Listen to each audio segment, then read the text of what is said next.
Como ya hemos visto con anticipación, la iglesia de Corinto era una iglesia muy particular, porque era una iglesia bastante nueva, un nuevo grupo cristiano que había surgido en aquella ciudad.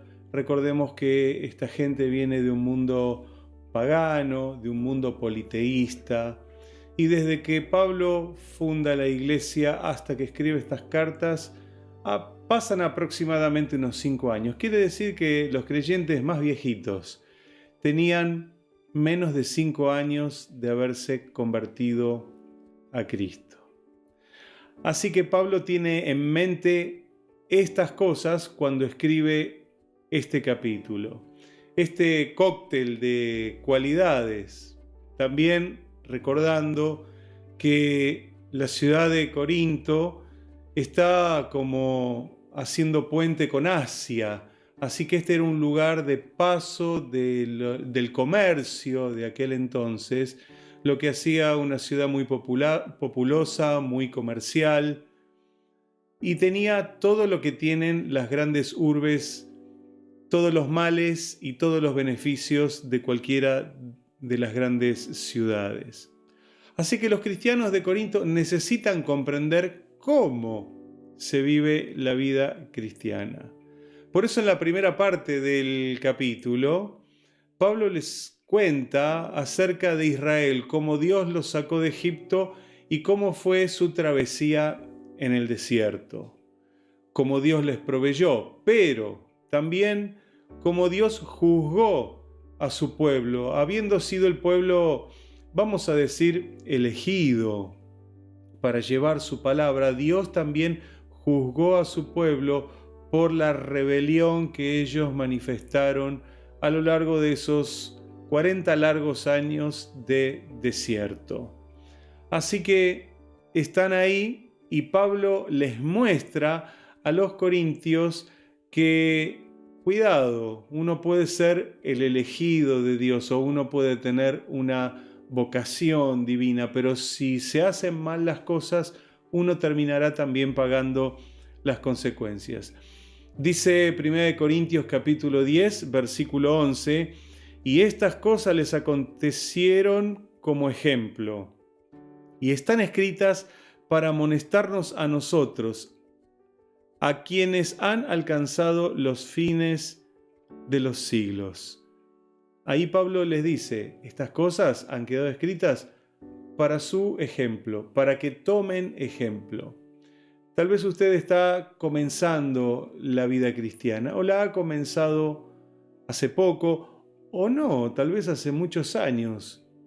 Y todavía hay cosas que necesitan corregirse. No todo tal vez está resuelto. Y uno tiene que aprender del ejemplo ajeno. No hay nada más sabio que aprender del ejemplo ajeno.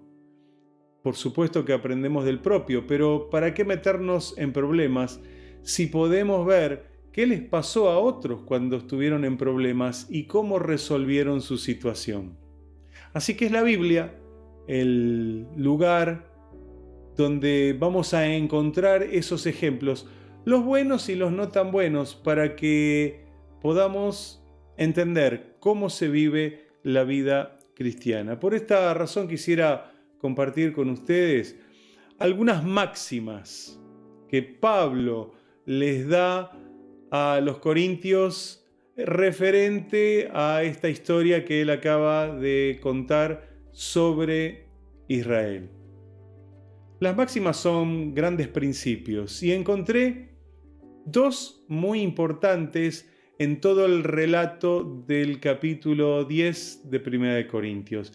El primero de ellos, quisiera ir al versículo 23. Si usted es tan amable de acompañarme, lo vamos a leer juntos. Y dice así: todo me es lícito, pero no todo conviene. Todo me es lícito, pero no todo edifica. ¿Qué quiere decir Pablo con esto? Establece una máxima muy importante. Él dice que todo está a su alcance, como en su caso también o en el mío. ¿Qué cosas están fuera de nuestro alcance? Tal vez simplemente aquellas que se compran con mucho dinero. Pero en posibilidades humanas, ¿cuántas posibilidades tenemos en este mundo de optar, de elegir, de hacer tantas cosas? Y Pablo dice, todo me es lícito, pero no todo conviene. Creo que este es uno de los grandes desafíos de la madurez cristiana. Saber elegir con sabiduría, saber elegir bien.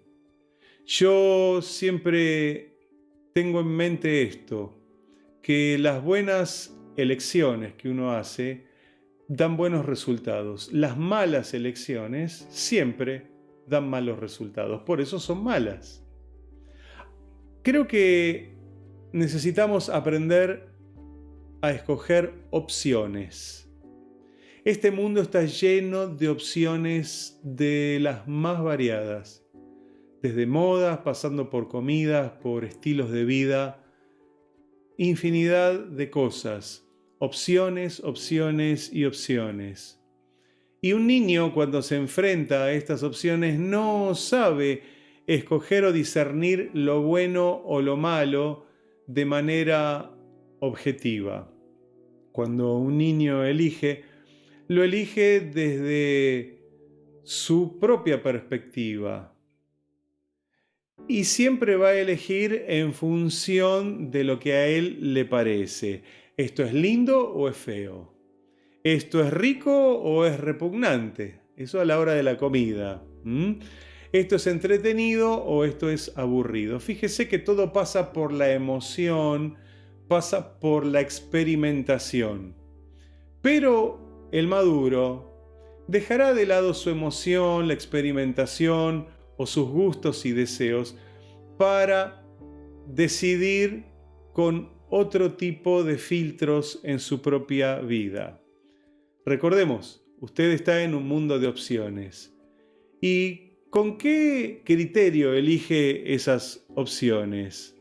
Recuerde que el niño es subjetivo. Es me gusta o no me gusta, es rico o es feo o desagradable, es aburrido o es divertido. Ese es el mundo del niño. Él decide en función de estos pocos principios que tiene establecidos, principios naturales de la propia naturaleza humana. El maduro, como bien dijimos, pasará por otro tipo de filtros un poco más sofisticados que tienen que ver con sus convicciones, las convicciones que ha adquirido tal vez de la palabra de Dios o tal vez de las enseñanzas de su padre. ¿Cuántas cosas tenemos que nos sirven de filtro en la vida para saber elegir?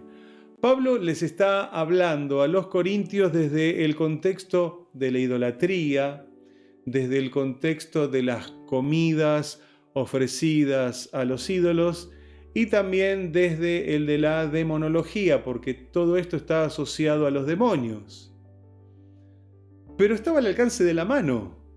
Todo esto era muy fácil de alcanzar en aquella Corinto tan compleja, tan sofisticada, al menos para aquella época. Aquí es donde tenemos que empezar a diferenciar lo ético de lo moral. La ética es obrar bien de acuerdo a lo que se acepta socialmente. Pero lo moral ya no tiene que ver con lo que está aceptado socialmente. Lo moral tiene que ver con los principios bíblicos que nos hacen demandas a nosotros. Por eso una cosa es ser ético y la otra es ser moral. Creo que los cristianos debiéramos juntar estos dos conceptos. A través de ser morales, también ser personas éticas, que actúen conforme a los buenos principios aceptados en nuestra sociedad y no abandonarlos, no retroceder como hoy estamos haciendo, abandonando principios fundamentales, como por ejemplo la familia, abandonando esto para ir por corrientes o ideologías que vaya a saber de dónde salieron y vaya a saber qué objetivos tienen para la sociedad. Saber elegir entonces es una de las máximas de una fe firme. la persona que no sabe elegir, nunca podrá estar firme en su fe. La que no sabe elegir en función de principios y de valores, pues todos elegimos. No elijamos entonces como niños, elijamos como personas adultas, que pueden superar sus gustos, sus deseos o inclusive sus propias ideas para abrazar los principios eternos y maravillosos que nos ofrece la palabra de Dios. Pero esta es una de las máximas, saber elegir. ¿Cuál es la otra máxima que Pablo le presenta a los hermanos de Corinto? Vamos al versículo 12, como retrocediendo un poquito, ¿sí? Y dice así el versículo 12 del capítulo 10. Así que el que piensa estar firme, mire que no caiga. Esta es la segunda máxima, el segundo principio, saber mantener la estabilidad. El primero, dijimos, era saber elegir. Ahora es mantenernos firmes en la elección que hemos hecho. Por eso dice, al que piensa estar firme, mire que no caiga. Porque lo que piensa tiene que coincidir con lo que le sucede. Así que si piensa estar firme, por favor preocúpese, dice Pablo, de no caer. La estabilidad es uno de los principios del bien. Mire usted, entonces, qué importante es la estabilidad. Pensemos un poco en nuestra economía. ¿Por qué todos nos sentimos tan disgustados con la economía? Porque es algo inestable. Usted va a comprar hoy algo y va a ir mañana a comprar lo mismo y probablemente haya cambiado de precio. Bueno, hubo épocas donde esto fue más grave. A mediados de los 80 esto era gravísimo. Hoy no es tan así, pero los precios van cambiando de semana en semana. Esto se llama inestabilidad. Aplíquelo a la salud. La salud inestable también se la puede considerar enfermedad. Un clima inestable, qué mal que hace a la salud. Cuando hace frío, de pronto hace calor, como en estos días, y de pronto vuelve de nuevo el frío. Es como que nuestra salud se resquebraja, porque no hay estabilidad en la temperatura, en la humedad, en la presión o en todos los factores que hacen al clima. Un edificio necesita estabilidad para mantenerse en pie. Fíjese entonces que la estabilidad es uno de los principios del bien y es una de las máximas de una fe firme. Necesita ser absolutamente estable. Parafraseando un poco el versículo que Pablo escribe a los Corintios, podríamos decir, si estás firme, si estás en un lugar sólido, cuídate de que no te vayas a caer.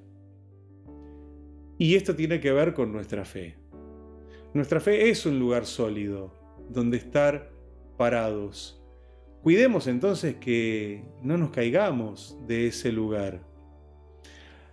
Hablemos un poco de ciencia. La estática es una de las ramas de la física que analiza los cuerpos o analiza los objetos en reposo.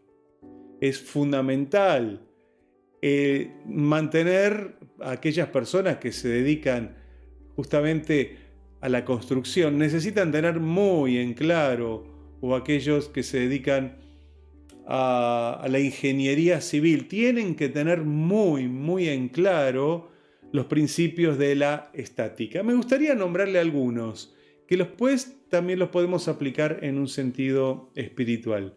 Lo primero tiene que ver con los puntos de fijación o los puntos de apoyo. Usted sabe, si algo se apoya sobre un solo punto o una mesa que tiene una sola pata, usted sabe que eso es absolutamente inestable. Por eso a nuestras mesas le ponemos 3 patas por lo menos, o lo ideal sería 4, pero hay mesas que tienen mayor cantidad de patas. Mientras mayor cantidad de patas o de puntos de apoyo tenga una mesa, va a ser más estable. Traslademos esto a nuestra fe. ¿Cuántos puntos de fijación o cuántos puntos de apoyo usted tiene en su fe? Pensemos en algunos que no tenemos que perder y que siempre hay que reforzarlos. Primero, la palabra de Dios. Es la fuente principal como punto de apoyo. ¿Desde dónde partimos nosotros cuando tomamos una decisión o cuando pensamos algo? Necesitamos tener este punto de apoyo que es la palabra de Dios. La oración, otro de los puntos de apoyo. Hubo un antiguo predicador que decía: mucha oración, mucho poder; poca oración, poco poder; nada de oración, nada de poder. Es muy cierto. Así que la oración será otro de los puntos de anclaje de nuestra fe. Ya dijimos la palabra de Dios. Acabamos de hablar de la oración. Podríamos hablar de la comunión también. La comunión, en primer lugar, la vertical, la que tiene que ver con Dios, y luego la horizontal, que tiene que ver con nuestros hermanos en la fe, en esta edificación que hacemos de la fe cuando estamos en contacto los unos con los otros.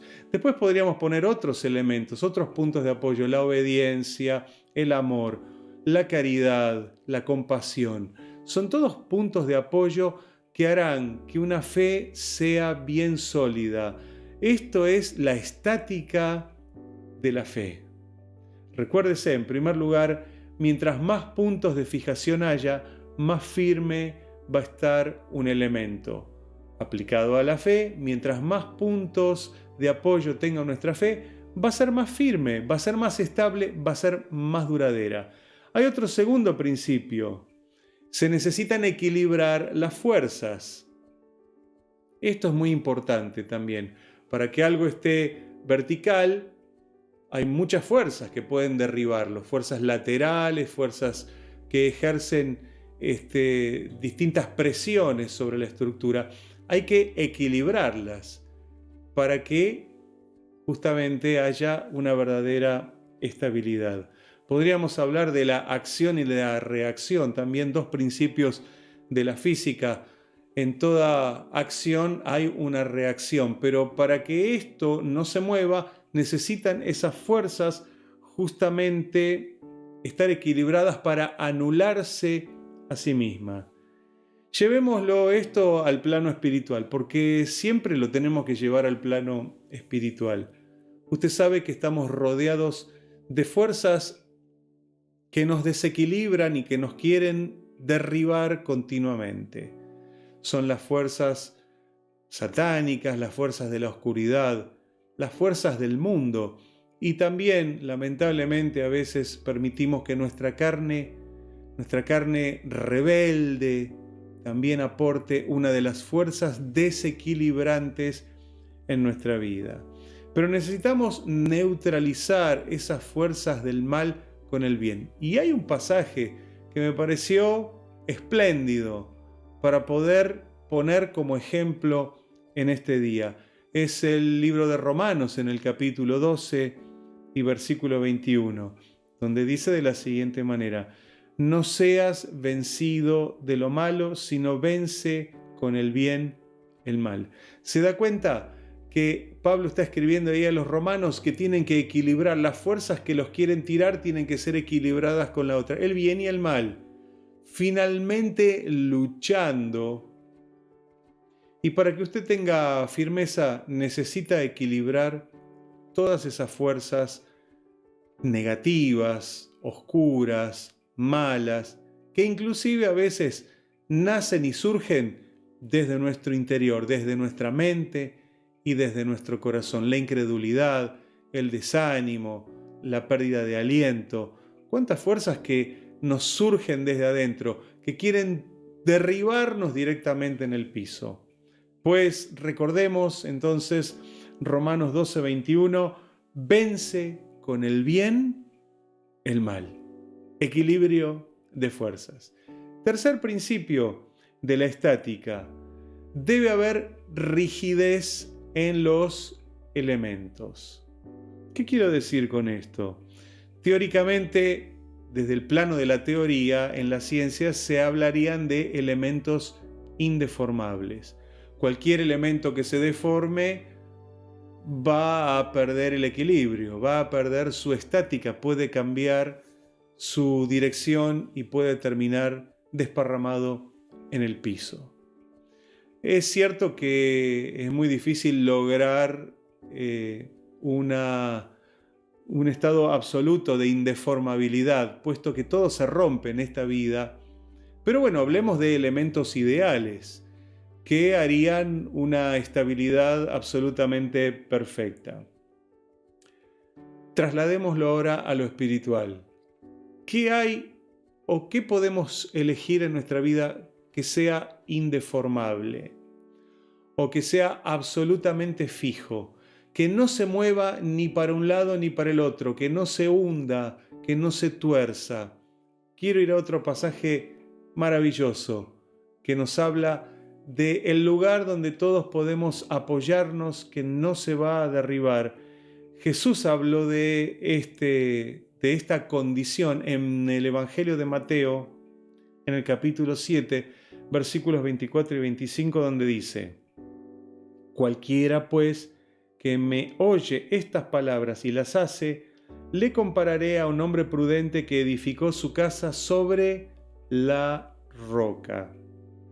Dice el 25, descendió lluvia y vinieron ríos y soplaron vientos y golpearon contra aquella casa y no cayó porque estaba fundada sobre la roca.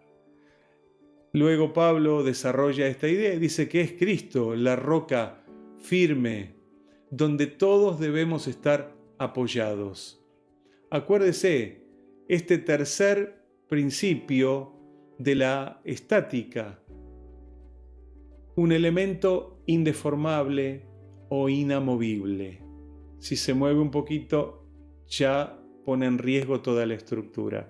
Si es firme, nunca va a moverse, entonces la estructura va a estar segura. Y Jesús es Dios. Y Dios es inamovible. No cambia, no se modifica, no se ablanda, no se endurece, no se achicharra, no se infla. Siempre está en el mismo lugar. Dios no se mueve. Usted en Cristo Jesús tiene verdadera estabilidad. Puede usted hallar estabilidad en su vida. Tal vez viviendo lejos de Dios éramos totalmente inestables. Y usted sabe, no hay nada peor que algo inestable. Ya hablamos un poco de esto. Un ánimo inestable.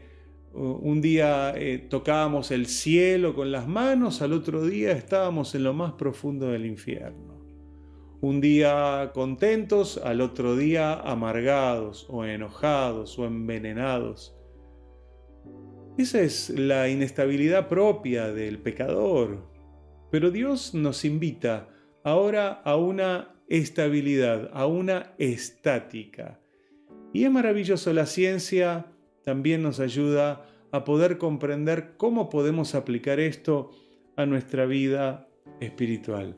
La Biblia es el manual que nos tiene que guiar a lo largo de esta vida. Sépalo desde el día de hoy si es que no lo sabía. Usted no puede dejar la Biblia, no puede abandonarla, no puede ignorarla, porque tiene mucho que perder. El que no conoce, el que es ignorante, no sabrá ni sus derechos ni sus deberes. Cuidado con la ignorancia.